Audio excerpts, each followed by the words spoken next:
Lilly CFO Anat Ashkanazi broke major news today at the Goldman Sachs 44th Annual Healthcare Summit. And we're going to talk about that. Before we do, would you hit that like, hit that bell, and hit that sub just to help this video get shared out to anybody who wants to see it. So let's talk about the 44th Annual Summit as it relates to Eli Lilly. I've got my notes here. We're just going to go through it. Going to leave the best for last here.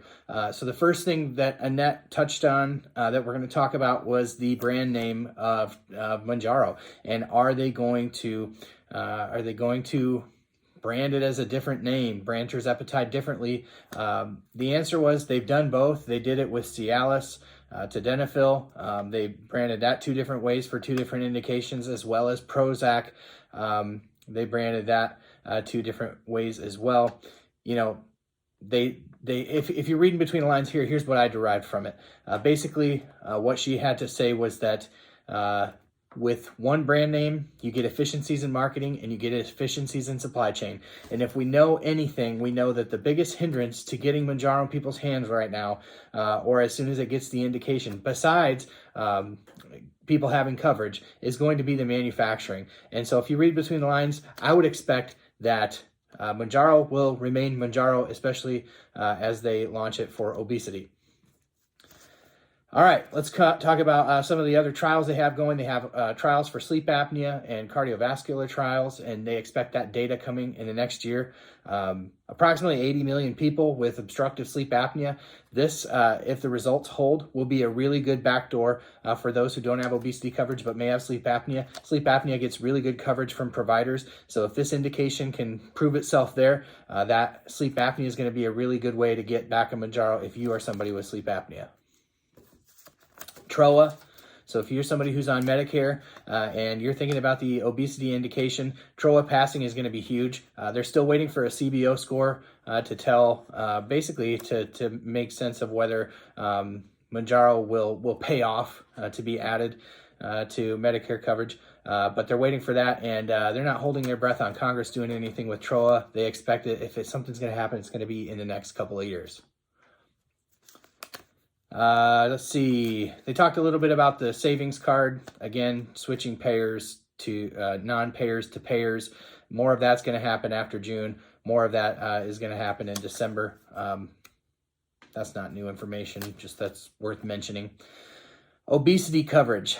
So this is where it gets really interesting, okay? And this is the breaking news coming out of this call today that everybody's going to be talking about. So Anat Ashkanazi, the CFO and person that was on this call for the Goldman Sachs roundtable discussion, broke news that Eli Lilly has completed their submission for tirzepatide for weight loss. That's huge breaking news. That submission is completed. They are using the priority review voucher that they have with the FDA, which pretty much guarantees that will be done within 6 months. And she told the gentleman on the call that they expect that to be done this year. So this submission was completed, if you're reading between the lines, probably sometime in May.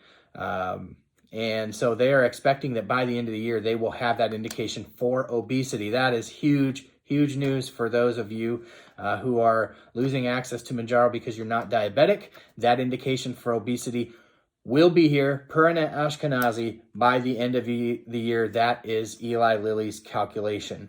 And as they roll it out, you can kind of look to Wegovy as the template for how Eli Lilly will negotiate or start those negotiations with insurance companies to add the medication to their formularies.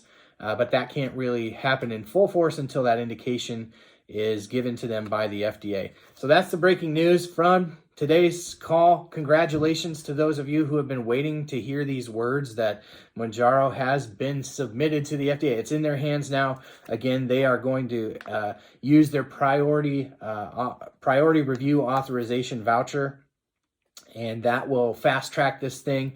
And by the end of the year, we should see Mounjaro hit the market for weight loss. If you found this video helpful, please hit that like, hit that bell, hit that sub so that other people can see this video and so that it gets shared far and wide. Thank you for watching today.